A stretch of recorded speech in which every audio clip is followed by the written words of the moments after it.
Nobody who has any level of consciousness or awareness would dispute the fact that climate change is a reality. We think that in California alone, there is the potential for 10,000 megawatts of solar, which would constitute almost a quarter of the electricity that we currently generate. The goal of this exercise is to reduce our emissions of carbon dioxide and other greenhouse gases.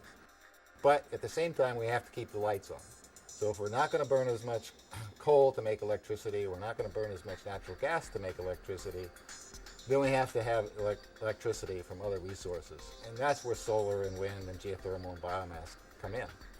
The Air Resources Board has the responsibility for developing the scoping plan that will show how California can meet the goals of AB 32 to reduce our state's greenhouse gas emissions to 1990 levels by 2020. That represents almost a one-third cut in what we're emitting today. So it's a very ambitious target. If the state is going to achieve its AB 32 goals by the year 2020, we absolutely have to get started immediately. It will take us at least that long to build all the transmission that we need. There is no place in the world where the resource means a desert with a high intensity of solar radiation is so near to the biggest consumption, to the biggest load centers like the LA basin. It'll, without a doubt, help us reduce our greenhouse gas emission profile here at the department, which is an objective that we're absolutely committed to. We know right now, sitting here, there are going to be compromises that have to be made. But when you look at the bigger picture and the effects of global warming and climate change on these ecosystems, we have little choice. If we want to see Joshua trees in Joshua Tree National Park, we need to do something about global warming and climate change, and we're running out of time. So it's important whenever we do anything in the desert that we design it carefully to minimize the adverse effects, and that we not just assume that the desert is a place where it's okay to put anything that you don't want somewhere else. We certainly know how to build new power lines. The utilities do that all the time. That's not the problem. The hard part is figuring out where these things are going to go.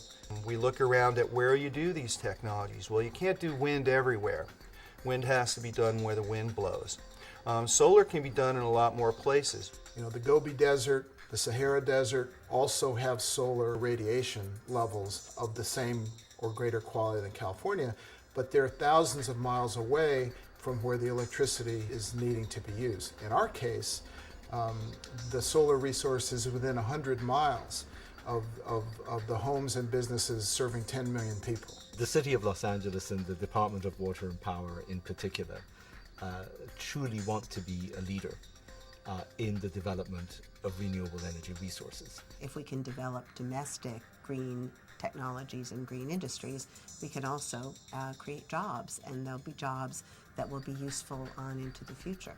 If we do it right and we generate excess power, send power elsewhere to offset coal-fired power plants in other places.